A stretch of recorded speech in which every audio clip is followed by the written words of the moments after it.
Shalom Bapak Ibu Saudara, bagaimana kabar Bapak Ibu Saudara semuanya? Saya selalu berdoa dan berharap kita tetap dalam pemeliharaan dan perlindungan Tuhan sampai kita berjumpa dengan Tuhan kita Yesus Kristus. Inilah iman pengharapan kita sebagai orang-orang yang percaya kepada Kristus Yesus. Luar biasa, tanpa disadari kita sudah memasuki di bulan terakhir, minggu pertama di tahun 2024 ini Bapak Ibu Saudara. Barang siapa yang terus mengingat segala kebaikan-kebaikan Tuhan sampai hari ini, kita harus percaya bahwa Tuhan pun akan menyertai kita sampai akhir. Amin Bapak Ibu Saudaraku. Jadi sekali lagi saya mau ingatkan bahwa kita harus saling mengingatkan, menguatkan dan mendoakan sampai kita menyelesaikan hidup kita sampai garis akhir. Perjuangan kita belum berakhir Bapak Ibu Saudara. Minggu lalu kita sudah belajar bagaimana Ayub, dia mengalami satu tantangan, ujian, bahkan cobaan yang sedemikian rupa. Namun dia tetap kuat dan teguh, justru semakin bertekun. Dan hari ini kita mau belajar kembali bagaimana ketika Ayub menjalani masa-masa transisi, yaitu masa-masa persiapan ketika dia dipulihkan oleh Tuhan, ketika dia akan menerima janji Tuhan, pemulihan yang Tuhan berikan, bahkan 2 kali lipat berkat Tuhan dikembalikan kepada Ayub. Luar biasa, ini pengalaman yang tidak mudah Bapak Ibu Saudara. Tetapi kita orang-orang yang percaya, yang dipanggil oleh Tuhan dan yang sudah dipilih oleh Tuhan, kita harus memiliki keyakinan bahwa Tuhan menyertai kita sampai akhir. Jangan merasa sendiri, jangan merasa bosan, walaupun hari-hari kadang kita menikmatinya dengan rasa-rasa yang penuh kejenuhan. Tapi hari ini firman Tuhan akan mengingatkan kita bagaimana ketika Ayub dia menjalani hari-hari dengan penuh kebosanan, kejenuhan. Karena dia berpikir secara manusia, dia sudah berusaha maksimal baik. Dia berusaha maksimal untuk hidup saleh, hidup suci, hidup layak dan berkenan di mata Tuhan. Namun kenapa harus mengalami masa-masa yang sukar, masa-masa yang sulit, masa-masa yang berat? Ini yang menjadi dasar kenapa Ayub dipilih oleh Tuhan, bahkan menjadi dasar kebenaran firman Tuhan sebagai tokoh yang hebat, tokoh yang besar yang ditulis di dalam Alkitab ini untuk kita bisa belajar siapakah pribadi Ayub itu sehingga dia bisa mengenal pribadi Tuhan yang luar biasa. Ya Bapak Saudaraku, mengenal Tuhan adalah perjalanan hidup kita. Selama kita masih bisa berpikir, selama kita masih bisa merenungkan, selama kita masih percaya bahwa Dia itu ada dan Dia itu hidup. Amin Bapak Saudaraku. Hari ini kita akan melihat dalam Ayub pasal yang ke-10.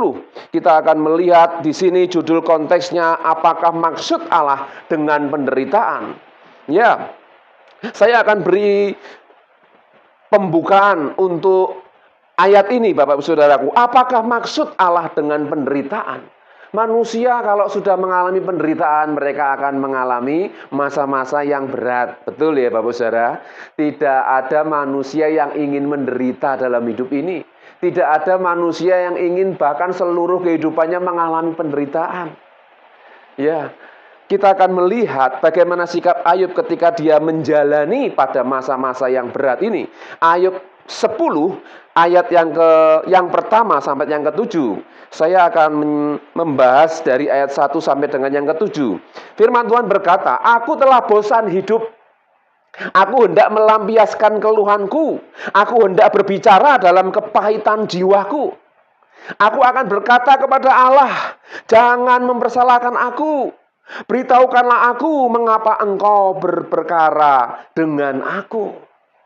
Bapak Ibu Saudaraku, sampai ayat ini saja kita bisa melihat bagaimana gambaran isi hati Ayub ini. Dia berkata, aku telah bosan hidup.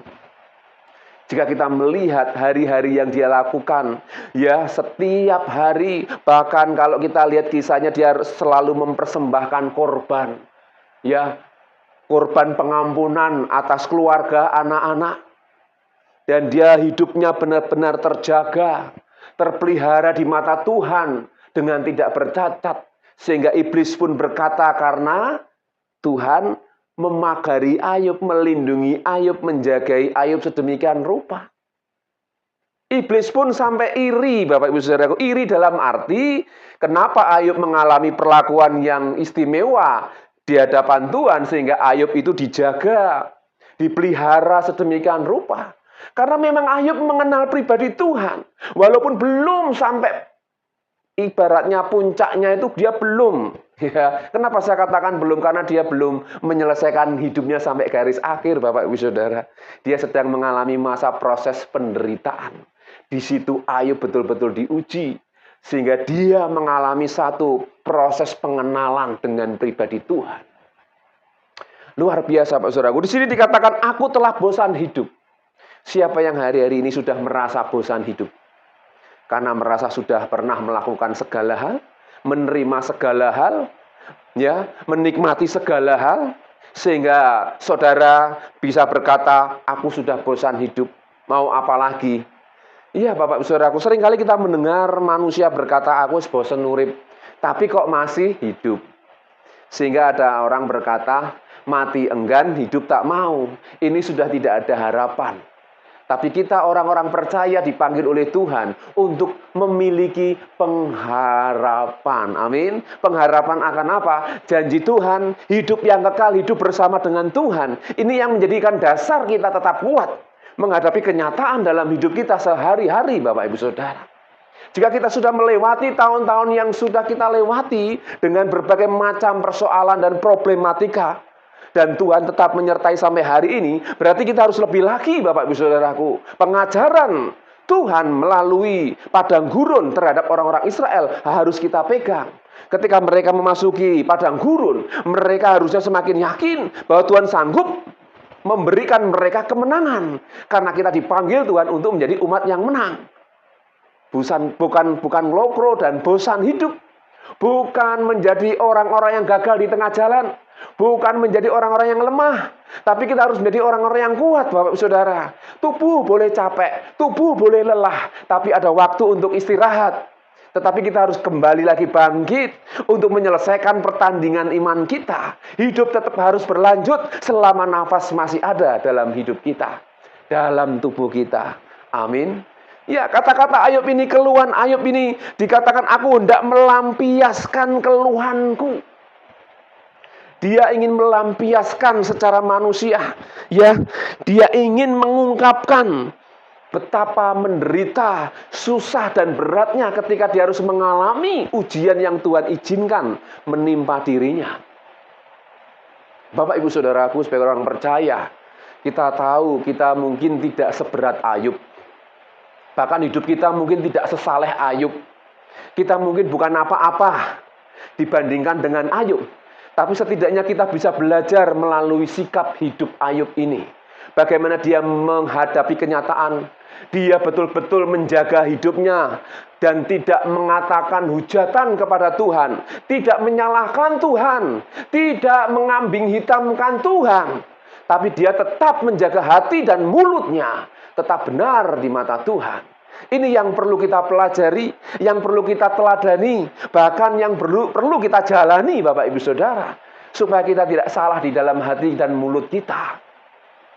Karena firman Tuhan juga mengatakan, dengan hati percaya orang dibenarkan, dengan mulut mengaku orang diselamatkan. Sehingga Ayub mewakili orang-orang yang dipilih oleh Tuhan yang hidup dalam kebenaran. Dengan hati dia tetap takut akan Tuhan. Dengan mulut dia tidak berani. Ya, ibaratnya mengata-ngatai Tuhan, menyalahkan Tuhan. Dia hanya berkata, kenapa aku harus lahir kalau harus mengalami penderitaan ini? Bapak Ibu Saudaraku, penderitaan ini ada maksud yang dalam kehidupan setiap manusia. Bukan berarti Tuhan tidak adil. Bukan berarti Tuhan itu membiarkan dan tidak ada belas kasihan. Tapi Tuhan justru mengasihi kita. Justru Dia ingin menunjukkan sejauh mana kita percaya adanya Tuhan. Kita percaya adanya kasih sayang Tuhan. Jika kita mengingat Lazarus yang miskin, kenapa dia harus miskin sampai matinya? Kita hanya diberitahu dia meninggal. Dia mati sehingga dia tetap menjaga hidupnya benar. Walaupun susah di dunia. Sehingga muncul lagu, ya, lebih baik susah di dunia, Ya, daripada nanti masuk dalam neraka. Ada lagu yang seperti itu sepertinya Bapak Ibu Saudara ya, kalau saya ingat-ingat. Tapi kita rindu, kita ingin menjalani hidup ini tetap berbahagia. Kenapa? Karena Tuhan menjamin hidup kita tidak hanya hari ini dan sepanjang umur kita, tapi Dia memberikan jaminan hidup yang kekal. Luar biasa Bapak Saudaraku, kita akan melihat di dalam Yakobus pasal yang kelima ayat yang ke-11. Sesungguhnya kami menyebut mereka berbahagia, yaitu mereka yang telah bertekun. Kamu telah mendengar tentang ketekunan Ayub, dan kamu telah tahu apa yang pada akhirnya disediakan Tuhan baginya, karena Tuhan Maha Penyayang dan penuh belas kasihan. Bapak Ibu Saudaraku, ada beberapa poin yang ingin saya sampaikan, tapi akan saya sampaikan di bagian akhir. Kita akan melihat betapa kita sebagai orang percaya dipanggil Tuhan untuk berbahagia. Ya, karena Yakobus 5 ayat 11 ini mewakili untuk seluruh umat Tuhan. Yaitu sesungguhnya kamu menyebut mereka berbahagia. Mereka berbahagia, yaitu mereka yang telah bertekun. Minggu lalu kita sudah diajar untuk bertekun. Ya, renungan minggu lalu. Mari kita tetap bertekun dan berbahagia. Kenapa? Karena dengan ketekunan, dengan rasa bahagia, kita bisa melakukan dengan kuat, Bapak Ibu Saudara. Orang yang melakukan segala sesuatu dengan sukacita, dengan senang, dampaknya beda, Bapak Ibu Saudara. Kalau orang melakukan dengan beban berat, tidak ada rasa senang, bahkan rasa benci, rasa iri, rasa dendam, rasa dengki, itu akan semakin berat Bapak Ibu Saudara. Hari-hari akan semakin berat. Tapi jika kita mau ubah cara kita menghadapi hidup ini dengan sukacita, ya, walaupun memang penderitaan ada dan kita mungkin harus menanggungnya, kita dengan sukacita karena kita melihat bahwa janji Tuhan ya dan amin. Pengharapan kita pasti kita akan masuk dalam kerajaan Tuhan dan bersama dengan Tuhan. Maka kita akan menjadi orang-orang yang kuat dalam menghadapi kenyataan ini. Amin Bapak Ibu Saudara. Kita harus berbahagia. Kenapa? Karena kita memang dipanggil Tuhan untuk berbahagia. Walaupun ketika kita menangis, kita mengalami masa-masa yang sedih, masa yang sukar, tapi ada satu kebahagiaan yang Tuhan sediakan. Seperti Tuhan menyediakan kebahagiaan bagi Ayub. Ya, kamu telah tahu apa yang pada akhirnya disediakan Tuhan baginya. Karena Tuhan Maha Penyayang dan penuh belas kasihan. Luar biasa Bapak Saudaraku. Walaupun Ayub di dalam pasal 10 ini dia berkata, aku telah bosan. Aku hendak melampiaskan keluhanku. Aku hendak berbicara dalam kepahitan. Dia berbicara dalam kepahitan. Ya, ini luar biasa. Di situ ya, Ayub diajar untuk bisa memahami apa yang menjadi kehendak Tuhan, yaitu mengenal pribadi Tuhan. Poin yang pertama, mengenal pribadi Tuhan. Coba kita perhatikan ketika kita mengalami masa-masa yang berat, kita pasti akan datang kepada Tuhan. Kita pasti akan mengeluh di hadapan Tuhan. Kita pasti akan curhat di hadapan Tuhan. Dari situlah kita akan mengenal pribadi Tuhan. Seperti Ayub ini Bapak Saudaraku. Ya, kemudian kita akan lihat ayat selanjutnya, ayat yang ketiga. Ayat yang kedua, maaf. Aku akan berkata kepada Allah, jangan mempersalahkan aku. Beritahukanlah aku, mengapa engkau berperkara dengan aku. Di sini satu garis besar. Mengapa engkau berperkara dengan aku? Bapak Saudaraku, setiap hari kita selalu berperkara dengan Tuhan. Kenapa? Karena setelah kita bangun pagi, kita pasti berdoa minta berkat perlindungan, penyertaan, dan pemeliharaan Tuhan. Di situ kita mulai berperkara, mulai bermasalah. Maksudnya mulai kita ada hubungan koneksi. Ya ibarat orang kerja, kita mulai berhubungan. Kita tidak hanya bekerja dengan Tuhan, tapi kita masuk dalam rencana Tuhan. Luar biasa Bapak Saudaraku. Jadi hari-hari yang kita lewati, kita harus yakin kita akan semakin memahami rencana Tuhan dalam hidup kita. Sehingga poin yang kedua saya mau katakan bahwa Tuhan ingin supaya kita memahami rancangan Tuhan. Yang pertama kita mengenal pribadi Tuhan, yang kedua kita bisa memahami rancangan Tuhan. Karena di sini Ayub ayat yang kedua dikatakan, aku akan berkata kepada Allah, jangan mempersalahkan aku. Beritahukanlah aku mengapa engkau berperkara dengan aku. Mari setiap hari kita berperkara dengan Tuhan. Maksud saya berperkara di sini kita jalin hubungan. Ya, Tuhan rindu kita memiliki hubungan yang manis, hubungan yang indah setiap hari dengan Tuhan. Sehingga Henokh, dia sebagai tokoh yang Tuhan pilih, yang bergaul karib dengan Tuhan, sehingga dia diangkat hidup-hidup. Dia mengalami pembaharuan hidup, pembaharuan tubuh kemuliaan. Luar biasa. Ini yang Tuhan sedang siapkan bagi gerejanya di zaman akhir. Sebagai jemaat-jemaat Tuhan yang dikasihi, sebagai jemaat anak sulung yang akan diangkat bersama-sama, Tuhan sedang mempersiapkan kita untuk menanti-nantikan Kristus Yesus sebagai mempelai. Dan kita sebagai mempelai wanita didandani, dikuduskan, disucikan, dilayakkan untuk berkenan.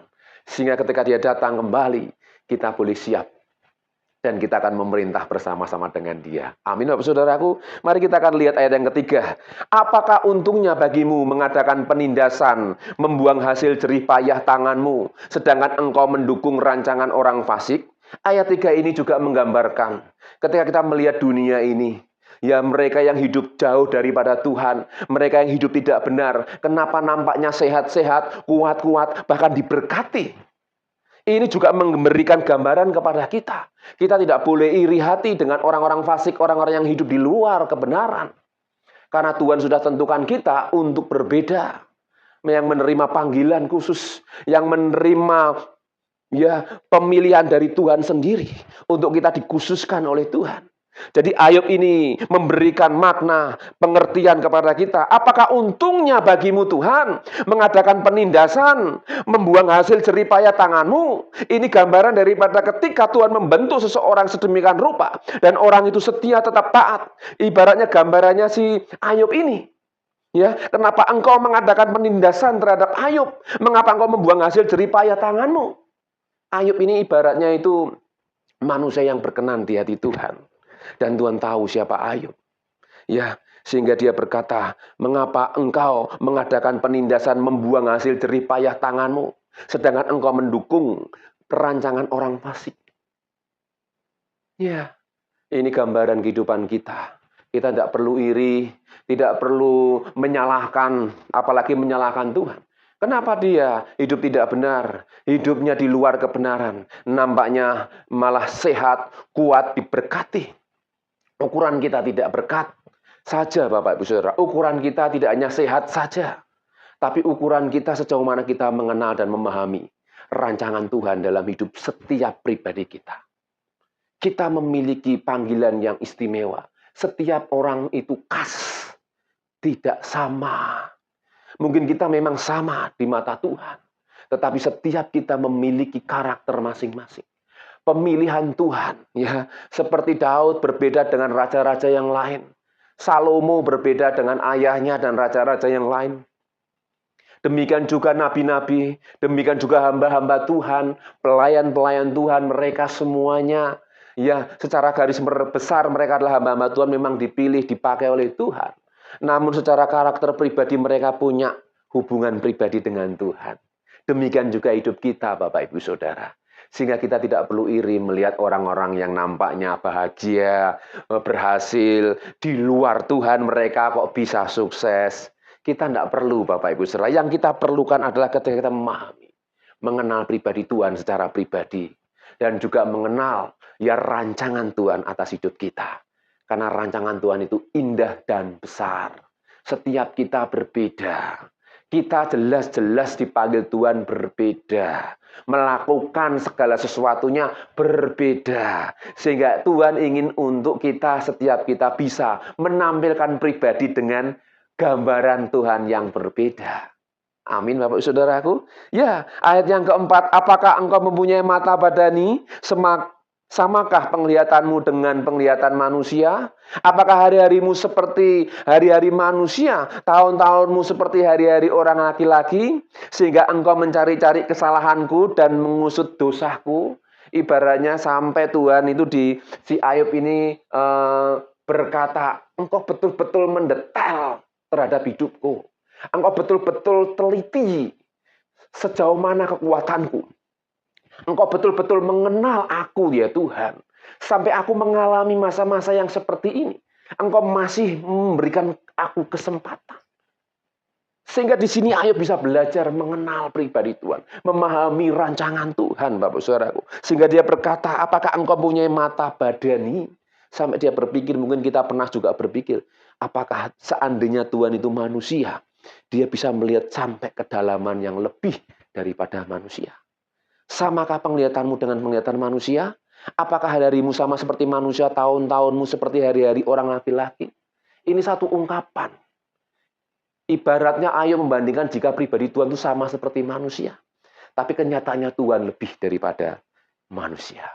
Karena Tuhan adalah pribadi yang hebat, yang luar biasa. Jauh lebih memahami hidup kita sendiri. Sehingga dia tahu apa yang menjadi bagiannya. Sehingga kita tidak perlu khawatir dengan tantangan persoalan hidup kita, Bapak Ibu Saudara. Sehingga kita bisa mengenal pribadi Tuhan. Dan kita merasa bahagia. Bisa mengenal pribadi Tuhan melalui kehidupan kita sendiri. Pergumulan kita sendiri. Karena kita melibatkan Tuhan. Amin. Ya, ayat selanjutnya. Padahal engkau tahu bahwa aku tidak bersalah. Dan bahwa tiada seorang pun dapat memberi kelepasan dari tanganmu. Ini satu ungkapan. Unek-unek Ayub. Aku ini tidak melakukan kesalahan, tapi kau harus mengalami seperti ini ya Tuhan. Kalau orang mengalami hukuman Tuhan, keadilan Tuhan ibaratnya, selama di dunia kita diberi ajaran, diajar oleh Tuhan, kita harus bersyukur karena kesalahan kita. Tapi Ayub, dia tidak pernah. Ya di sini dikatakan, padahal engkau tahu bahwa aku tidak bersalah. Satu ungkapan, unek-unek hati Ayub. Aku ini tidak pernah bersalah loh Tuhan. Kenapa engkau izinkan aku mengalami hal seperti ini? Bapak Ibu Saudaraku, jika kita bersalah, Tuhan hukum kita itu wajar. Tapi ketika kita merasa tidak bersalah, tapi Tuhan mengizinkan sesuatu yang tidak enak. Ini yang menjadikan kita ini kadang bisa merasa bisa jengkel secara manusia. Bisa tidak terima dengan Tuhan. Sehingga dia berkata bahwa tiada seorang pun dapat memberi kelepasan dari tanganmu. Di sini Ayub memahami. Tidak ada yang bisa lepas dari cengkraman Tuhan. Tidak ada yang bisa lepas dari hukuman Tuhan. Tidak ada yang bisa lepas dari kuasa kontrol Tuhan. Ayub sadar ini. Ayub betul-betul menyadari bahwa Tuhan lebih besar daripada hidupnya. Amin, Bapak Ibu Saudaraku. Sampai di ayat ini kita bisa belajar. Kita bisa memahami begitu dalamnya. Tuhan ingin melatih kita mengenal, ya. Tuhan ingin kita mengenal pribadinya. Melalui kehidupan kita, hari-hari kita, tahun-tahun yang kita sudah lewati. Kita semakin mengenal pribadi Tuhan dan rancangan Tuhan jauh lebih besar dari apa yang kita bayangkan. Amin, Bapak Ibu Saudaraku. Sehingga 2 Petrus ayat 1 ayat 5 sampai dengan ayat yang ke-11 sebagai ayat yang terakhir untuk kita bisa menerima janji Tuhan di poin yang ketiga. Ya. Saya akan bacakan ayat ini. 2 Petrus 1 ayat 5 sampai dengan ayat yang 11. Justru karena itu kamu harus dengan sungguh-sungguh berusaha untuk menambahkan kepada imanmu kebaikan dan kepada kebaikan pengetahuan dan kepada pengetahuan penguasaan diri. Kepada penguasaan diri ketekunan, dan kepada ketekunan kesalehan, dan kepada kesalehan kasih akan saudara-saudara. Dan kepada kasih akan saudara-saudara, kasih akan semua orang. Sebab apabila semuanya itu ada padamu dengan berlimpah-limpah, kamu akan dibuatnya menjadi giat dan berhasil dalam pengenalanmu akan Yesus Kristus, Tuhan kita. Tetapi barang siapa tidak memiliki semuanya itu, ia menjadi buta dan picik, karena ia lupa bahwa dosa-dosanya yang dahulu telah dihapuskan. Karena itu saudara-saudaraku, berusahalah sungguh-sungguh supaya panggilan dan pilihanmu makin teguh. Sebab jikalau kamu melakukannya, kamu tidak akan pernah tersandung. Ayat 11, dengan demikian kepada kamu akan dikaruniakan hak penuh untuk memasuki kerajaan kekal, yaitu kerajaan Tuhan dan Juru Selamat kita, Yesus Kristus. Amin, Bapak Saudaraku. Sehingga poin yang ketiga, menerima janji Tuhan yang luar biasa. Amin, Bapak Saudaraku. Ya, hari ini kita telah diingatkan dengan belajar apakah maksud Allah dengan penderitaan. Kita akan semakin memahami apapun yang kita alami, penderitaan yang Tuhan izinkan. Ada maksud Tuhan untuk kita bisa mengenal pribadi Tuhan, memahami rancangan Tuhan dalam hidup kita, dan menerima janji Tuhan. Amin. Tuhan Yesus memberkati. Mari kita akan berdoa. Bapa di surga, terima kasih hari ini kami sudah mendengar firman-Mu. Kuduskan kami dengan firman-Mu. Ampuni segala hal yang masih kurang berkenan dalam hidup kami. Kami bersyukur jika hari ini kami boleh belajar tentang pribadi Ayub, untuk kami semakin memahami pribadi Tuhan, untuk kami semakin mengenal jalan-jalan Tuhan, sehingga kami boleh sampai dan tiba sesuai dengan janji-Mu ya Tuhan, menerima kerajaan Kristus, hidup yang kekal bersama dengan Tuhan. Berkati kami semua yang sudah mendengarkan. Jika hari ini ada yang sakit, Tuhan tolong jamah. Tuhan, kami berseru, kami panggil nama-Mu di dalam nama Yesus. Tuhan menyembuhkan, Tuhan menguatkan. Jika mereka hari ini ada yang mengalami kejenuhan, mengalami kebosanan, bahkan hidup, Tuhan berikan mereka kesegaran untuk mereka bisa melihat janji Tuhan, terang Tuhan, hidup yang kekal yang Tuhan sediakan, sehingga mereka beroleh kekuatan kembali, disegarkan kembali. Jika hari-hari ini ada yang masih khawatir, masih yang mengalami masa-masa yang berat, Tuhan berikan kami kekuatan untuk menghadapi, semakin percaya bersama dengan Tuhan, kami boleh menjadi pemenang. Terima kasih Bapak, terima kasih. Kami serahkan hidup kami sepanjang hari ini dalam perlindungan dan penyertaan Tuhan. Kuat dan teguhkan hati kami, dan kami boleh diberkati dan menjadi berkat. Dalam nama Tuhan Yesus kita yang mengasihi, Tuhan katakan bersama, amin. Tuhan Yesus memberkati.